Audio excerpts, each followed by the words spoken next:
Morning students, welcome to the virtual class of Gyaniketan Girls School. This is the continuation of the chapter, The Need to Establish the Rule of Law. Now, in the last video, we have seen that Parliament is the main body whose major function is to make law, in which there are three different branches: legislature, executive, and judiciary, which all have different functions to perform in the Parliament.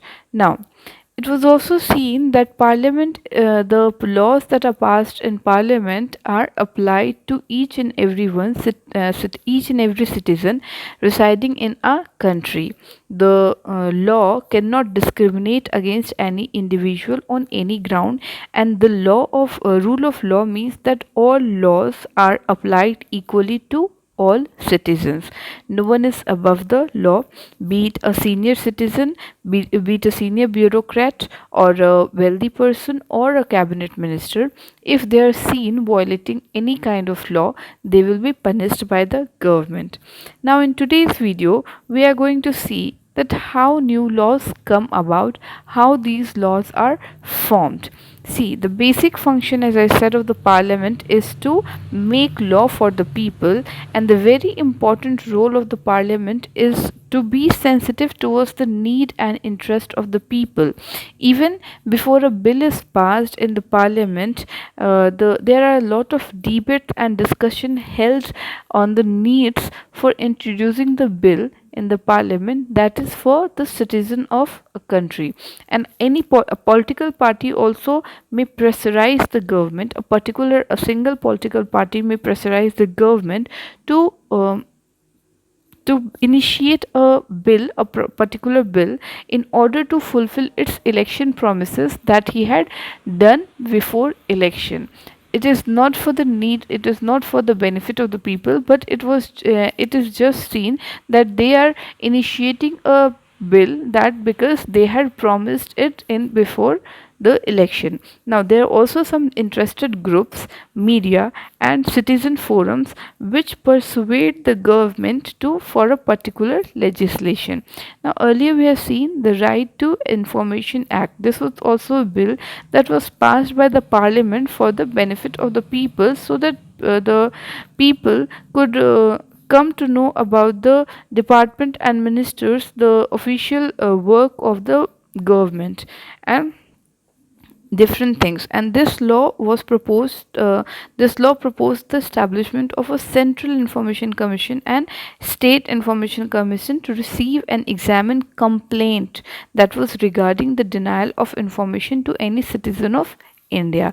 So this act was passed. Now, this act can be traced back from the grassroots of Rajasthan, where a problem was seen among the worker regarding the payment of bill, because they were not given right information about their work, and they were also paid less wages. So it was seen that funds were misused and misappropriated by the government official, for which they started to demand for the Right to Information Act.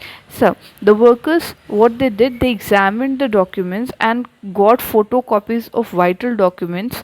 They photocopied it, and they saw that the document that they have seen were containing wrong information about their work. Means the days that they were coming were not mentioned in the diary. Now, the what it was seen that the it was seen that in year 1976 there was seen that the people who were seeing this kind of things in the factories, they said that they will expose the official, and from then on they shared all information with the government, and there were different steps that were taken. Now, in 1976 it was seen that Supreme Court judge said that the right to information should be treated as fundamental rights. The six fundamental right that we have, apart from six, this also should be treated as a fundamental right, and it is a natural right to it is a very natural as the right to freedom of speech and expression, and it should be given consideration, it should be given due consideration by the legislature and executive. So this was by the Supreme Court, the judge of Supreme Court in 1976.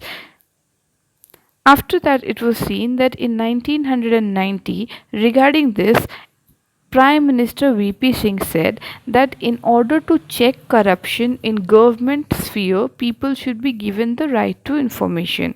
Means he was also saying that right to information should be given to people and it should be made as fundamental right. So in 1996, an organization called the Natural Campaign for People's Right to Information was founded by some prominent journalists, lawyers, academicians, and civil servants. They all together formed this party, that organization, and worked toward. And in the preceding year, that was in 1900 preceding year, that was in 1997, another similar bill, that was of Right to Information Act bill called the Freedom of Information Bill, was prepared by the Institute of Rural Development in Hyderabad in 1997.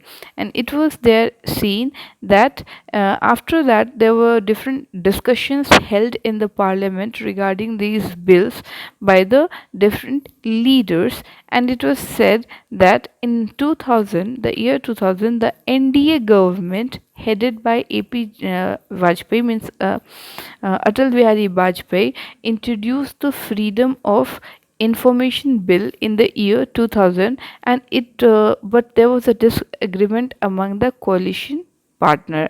I hope you know what is the meaning of coalition. It is the government which is formed by colliding different government which did not get the majority of seat. That is coalition government.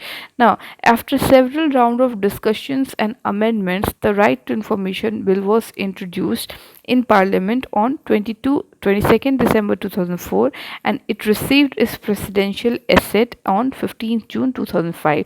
Means after 15th June 2005, this was a particular right which was given to the people of India, through which it was very clear that any information regarding the work of the government, they could get it from the offices, from this official right that have been given to the people. So this is how the Right to Information Act came into being. Means this is very clear that before passing a bill, before a bill becoming a law, it is there are different several steps that had to be gone through, and through this procedure it can be passed or it cannot be passed. The majority of the government, the majority of the party should vote for the bill to be passed, so that the bill becomes a law. And this was seen in the Right to Information Act, that it got the majority of vote and it finally became a law. So this was how a law comes about. Now the next thing is that what were the unpopular and controversial laws that were seen in our country. This we are going to deal in the next class. Till here, if you have any doubt, please do ask. So I am stopping here. Thank you and have a nice day.